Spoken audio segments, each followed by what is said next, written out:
Coming up tonight on Sports Paws, field hockey's two contests from the past week and an interview with senior goalkeeper Megan Conaboy. Plus, the Chinese women's national hockey team is in Hamden. But why? We'll fill you in. Also, soccer and a whole lot more coming up next on Sports Paws.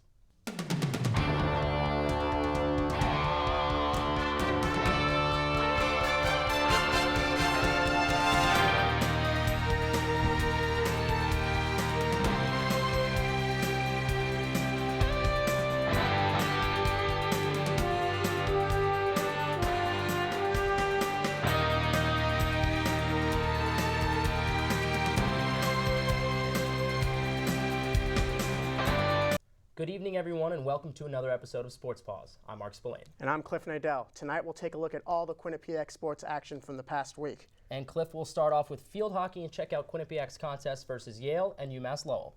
We begin with Quinnipiac and Yale. The Bulldogs entered the contest looking for their first win of the season. Let's see what happened. Quinnipiac takes on Yale, a non-conference rivals at Johnson Field in New Haven. Let's get this underway. In the first half, the Bobcats an early offensive opportunity, trying to get a shot on net on the Bobcats, on the Yale defense. The Yale defense puts it away. And on the penalty corner, the Bobcats try to get a shot on net, but the Yale defense stops it from going into the cage. In the second half, Bobcats on a penalty corner opportunity. They pass it around in the zone. Megan Conaboy whiffs her shot, and the shot goes just wide. The Yale Bulldogs get their own penalty corner opportunity, but Megan Conaboy stops both shots, and the ball's cleared. Then the Bulldogs get their own opportunity, and Megan Conaboy makes a clutch save, and then another clutch save, and then she clears the ball away from the cage. In overtime, the Yale Bulldogs trying to get a shot on net to try to win the game. Conaboy stops the original shot, but Dane Fitzgerald gets the game-winning goal, and the Yale Bulldogs win the game 1-0. Heartbreaking loss in that one, Cliff, and as you can see the graphic up there, 1-0 Yale Bulldogs win. And here's head coach Becca Main. I think it's really hard to have a game where we pretty much dominated in terms of possession of the ball, attack corners, shooting.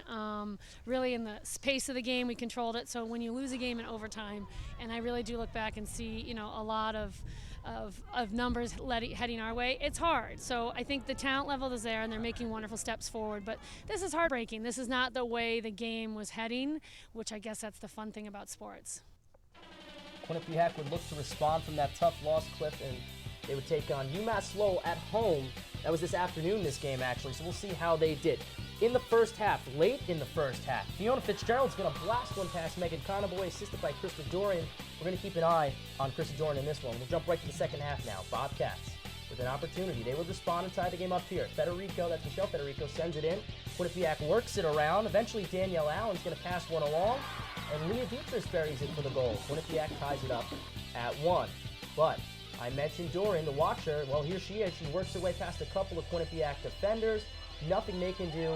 Conaboy, nothing she can do either from right there. She fires it home. UMass Lowell back up in front. This play almost identical to the other Quinnipiac goal. Same situation.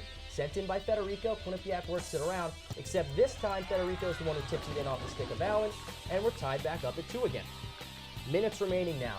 Dorian again. I mentioned keep an eye on her, and this is why. She works her way through a couple of Bobcat defenders, fires one home past the diving Conaboy, and just like that, UMass Lowell takes the 3-2 lead. They would hold on to that lead and take the victory. Bobcats dropping to 1-5 on the year. So, Cliff, now we're going to bring in our field hockey analyst, Matt Borker, for a rapid-fire Q&A on the state of the team. Matt, thanks for joining us. Yeah, thank you for having me, Mark and Cliff. So, first question. So far, the Bobcats have struggled to score this season. Where will the offense come from the rest of the year?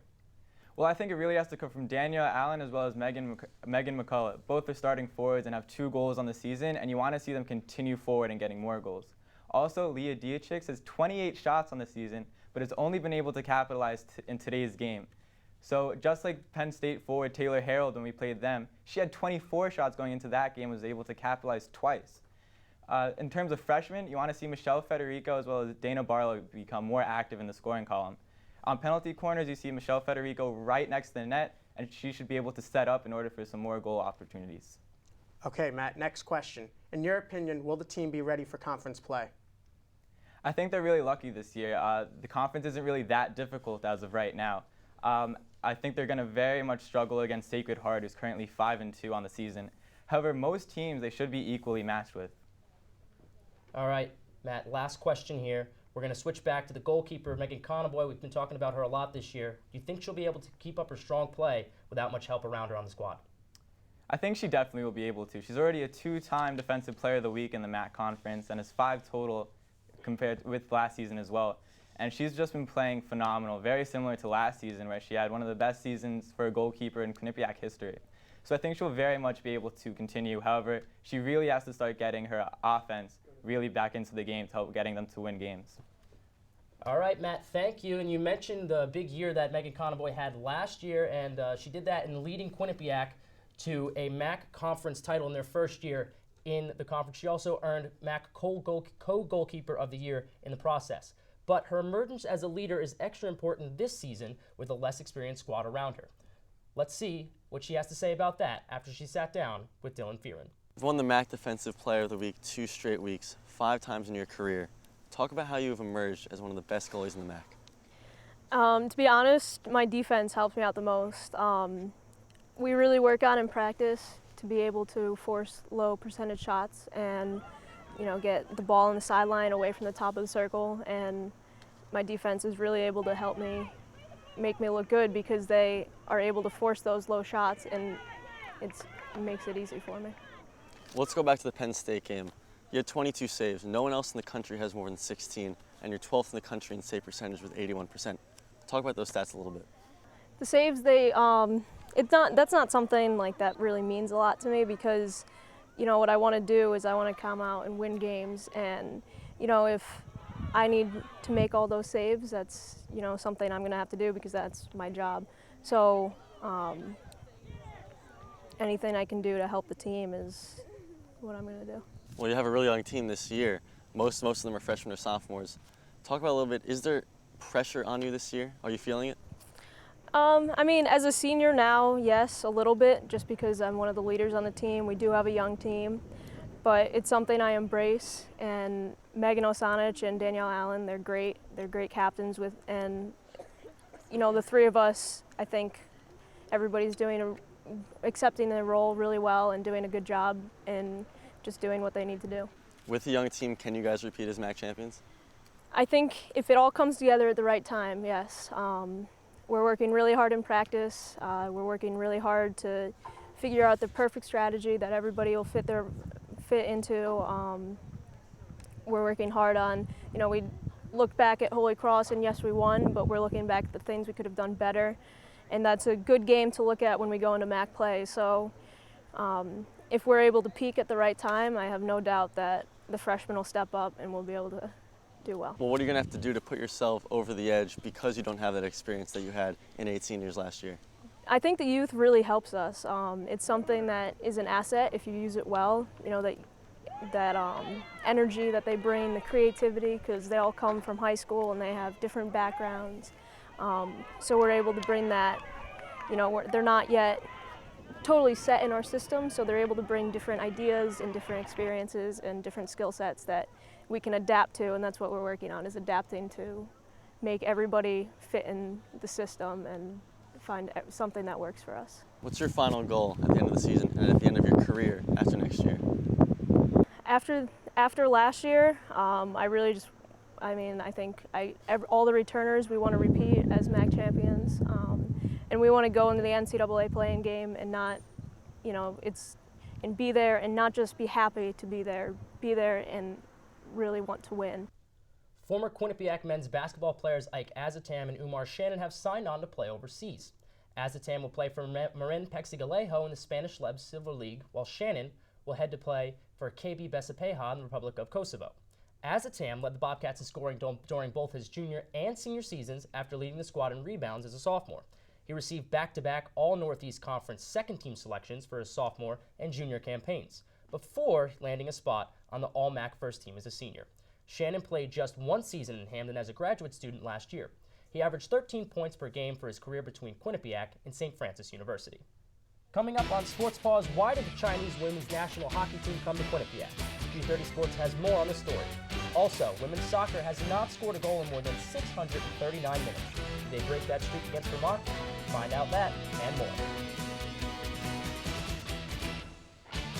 The Bobcat Shop, located at 1010 Sherman Avenue in Hamden. Your #1 choice for Bobcat merchandise. The Bobcat Shop features 2 floors of countless styles and colors. With a full 19,000 square foot screen printing and embroidery operation on the premises, Campus Customs and Simplify can design and decorate any garment or promotional product as quickly as needed. Stop in and say hi.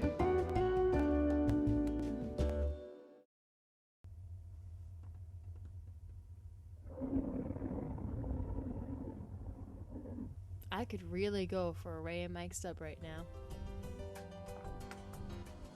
Come to Ray and Mike's and try our Philly chicken with cheese for just over $4, giant cheesesteak subs, and mouth-watering boar's head sandwiches for as low as $4.75. Q-Cash accepted just a mile down the road on Whitney, here at Ray and Mike's. The Bobcat Shop, located at 1010 Sherman Avenue in Hamden. Your #1 choice for Bobcat merchandise. The Bobcat Shop features 2 floors of countless styles and colors. With a full 19,000 square foot screen printing and embroidery operation on the premises, Campus Customs and Simplify can design and decorate any garment or promotional product as quickly as needed. Stop in and say hi.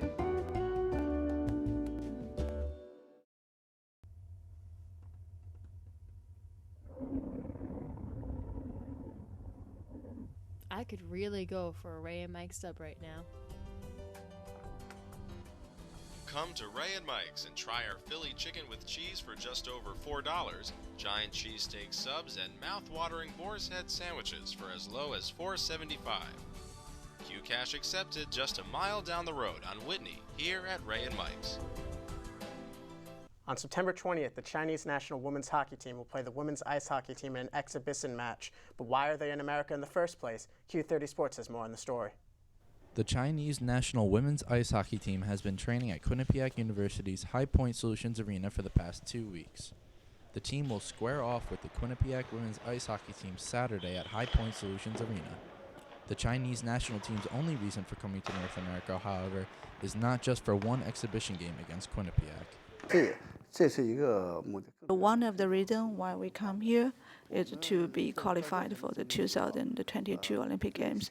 Another is we come here to learn how to promote ice hockey, how you promote ice hockey so that we can promote ice hockey also in China, because here we can learn the best hockey in the world. The team has been playing local clubs with the hopes of learning the North American style of hockey. However, the team's head coach believes that the real learning will take place when the team plays Quinnipiac. We did have learned some things from the North America hockey, and the main things is think that by having the game against Quinnipiac, we can have our players learn more things from the individual skill and also the team system. The team has certainly shown a commitment to getting better and assuring the growth of ice hockey in China, something that Quinnipiac women's ice hockey coach Rick Seeley has certainly taken notice of. They've got the numbers that if the game continues to grow, I mean, I think in Beijing they've gone from 3 rinks to 30 rinks in the last 10 years, so there's definitely a growing interest in it. And if they do start to see the potential in growing up playing hockey, and I'm sure they'll have their percentage of players that can come to the U.S. on scholarships and everything else and play the game. The idea of having players come over from China to play ice hockey in America is a shared idea between Seeley and the Chinese director of ice hockey. We hope by the exhibition game between your team and also our team, we can have the Chinese people knows that in America, not only you can play you can play hockey, but also you can play hockey in such good universities, so that make our children get involved in hockey, and then maybe in future they can also come here to study and also play hockey at the same time. Andrew Badillo, Q30 Sports. Cliff, the last time that the women's soccer team here at Quinnipiac scored a goal was October 23rd of last year. Since Jessica Fontaine scored a goal in that game, the Bobcats have lost 4 different contests by a score of 1-0. Quinnipiac looked to end its scoring drought against the Vermont Catamounts. Let's see how they did. Quinnipiac hosting Vermont on the women's soccer pitch. As I just mentioned, they've been struggling to score lately, going back to last October. But they really would control the play in this one. We'll see if they're able to break through. Early in the first half, it's Quinnipiac working the ball up the left sideline to Sarah Pandolfi. She walks in, gets around one defender and fires a shot, but high, up over the net after it's deflected by goalkeeper Ali Ramos. Quinnipiac again in control. This time, Caitlin Shaw.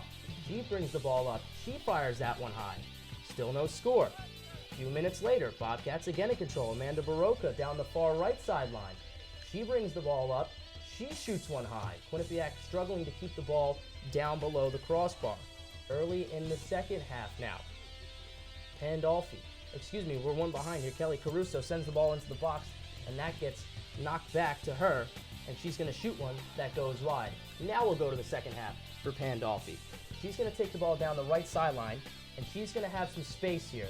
Quinnipiac, struggling to score all year, finally are able to do it right here. She centers one, and Fontaine knocks it in. And just like that, the Bobcats are on the board. 1-0 they lead, but could they hold on? They've had a tendency of losing close games. Now they're up 1-0. We'll see if they're able to sustain it. Quinnipiac with an opportunity a few moments later, and this time Vermont is able to clear it out and use the strong defense. The Bobcats sail it high once again. Now Vermont's turn to try to come back. But Natalie Grotsky, she's been great for the Bobcats for a few years now. She's great right here with the save on the Carolyn Greer shot. She's going to need to make one more big save here, showing the ups and in some traffic, grabs the ball on the corner kick, brings it down, and the Bobcats hold on for the victory. Their first of the year, scoring their first goal, 1-0 over Vermont.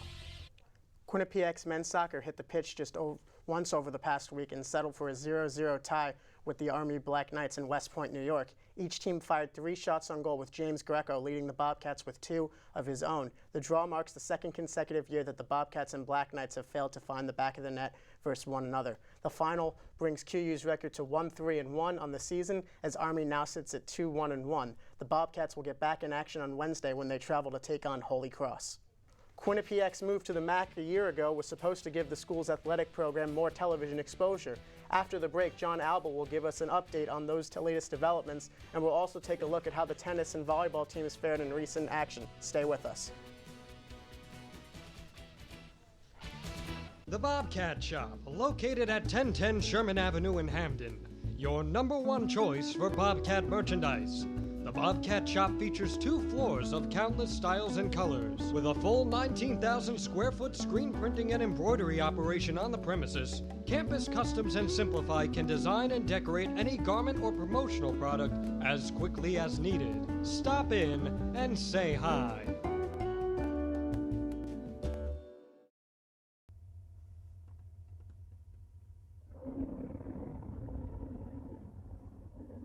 I could really go for a Ray and Mike sub right now. Come to Ray and Mike's and try our Philly chicken with cheese for just over $4, giant cheesesteak subs, and mouth-watering boar's head sandwiches for as low as $4.75. Q Cash accepted just a mile down the road on Whitney, here at Ray and Mike's. The Bobcat Shop, located at 1010 Sherman Avenue in Hamden. Your #1 choice for Bobcat merchandise.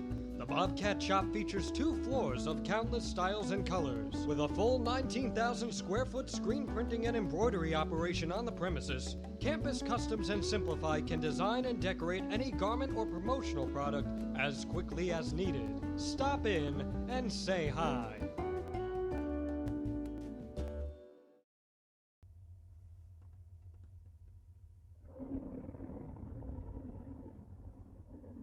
I could really go for a Ray and Mike sub right now. Come to Ray and Mike's and try our Philly chicken with cheese for just over $4, giant cheesesteak subs, and mouth-watering boar's head sandwiches for as low as $4.75. Q Cash accepted just a mile down the road on Whitney, here at Ray and Mike's. In the wake of Quinnipiac's MAC rival Monmouth University inking a large television contract to broadcast its athletics on ESPN3, discussion has begun about Quinnipiac's situation with a potential TV deal. Jon Alba has more on the evolving situation. It's a game changer for one school. Oh, I really want to congratulate Monmouth and ESPN3. But is it breaking new ground? But I also want to say that Quinnipiac has been there, done that. Monmouth University's new digital distribution deal with ESPN3 will allow for the Hawks to broadcast as many of their games as they wish, a task Quinnipiac Athletics Council Chair Rich Hanley says is more complicated than many think. Well, Monmouth doesn't know what it's getting into because it has to produce games at the level that ESPN3 requires. The full-scale ESPN presentation is different and more expensive than what Quinnipiac has broadcast with in the past.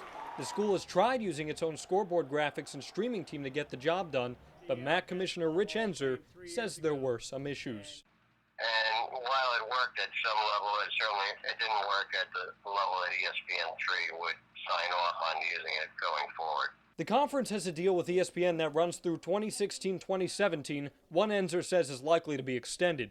This opens up the possibility for MAC schools to broadcast both online and on television, something Quinnipiac will benefit from. We're going to have a minimum of 6 games on the ESPN channels this coming season. Some will be on ESPN3, some will be on ESPNU, some on ESPN2. For a lot of mid-major sports fans, a nationally televised primetime game on ESPNU or ESPN2 would be the highlight of the season. But McDonald believes the bar can be raised even higher. I think the goal is not to keep up with what's going on, is to be ahead of what's going on. And Hanley says the financial investment in a distribution package like Monmouth's would be worth it for Quinnipiac. It would be worth it because you know you're going to get a return. And in a digital age, it's more important than ever before to understand that our competitors institutionally are going in this direction. Jon Alba, Q30 Sports. QU women's tennis hosted the Quinnipiac Invitational this past weekend. Ariana Lani and Cecilia Wren-Kelly advanced to the doubles Flight B final for Quinnipiac, but the duo lost to Army's Julian Mock and Allison Haley. The other doubles title is still undecided in an all-Quinnipiac final as Sophia Zielinski and Sydney Young are currently tied with Jacqueline Rayner and Michelle Dassa 4-4. The match will be completed at a later date. Meanwhile, the men's team topped Siena 7-0 this afternoon in Hamden for their first win of the season. The Bobcats dominated all of the doubles matches with wins of 8-2, 8-0, and 8-5, before taking all the singles matches as well. After starting the season off with a win against Lafayette, the women's volleyball team has lost 9 straight games. Quinnipiac lost all 3 games at the Friar Classic tournament, losing to Fairleigh Dickinson 3-2, while getting swept by both Morgan State and Providence. The Bobcats finished their non-conference schedule and will host conference opponent Manhattan on September 20th. The women's ice hockey team, after losing one of its greatest players in program history, Kelly Babstock, is projected to finish 4th in the ECAC this season. Q30 Sports spoke to head coach Rick Seeley earlier in the week for his thoughts on the ranking and how he thinks his team will fare this season. We don't put much emphasis on rankings. I don't think the coaches have ever got it right in terms of where we end up. So, and the good thing is most of the time they underrate us. So we're hoping that's a sign of things to come. But, you know, we feel like we belong in the upper echelon of this conference. We don't believe it just happens. We, proved last year over and over that if we don't come ready for a game, we'll end up, and we're not motivated to get the next goal after the first one, then we'll end up with 9 ties, and that'll eventually hurt us. So we know we have to go out and perform and earn that reputation, but, we feel we're in the right spot, and we're gonna try and improve on that. That does it for this episode of Sports Paws. We will have more for you again next week, same time, same place. And for even more Q30 Sports coverage, follow us on Twitter at Q30 Sports. And don't forget to check out www.q30television.com. Until next time, that's Mark Spillane. I'm Cliff Nadel. Good night, everyone.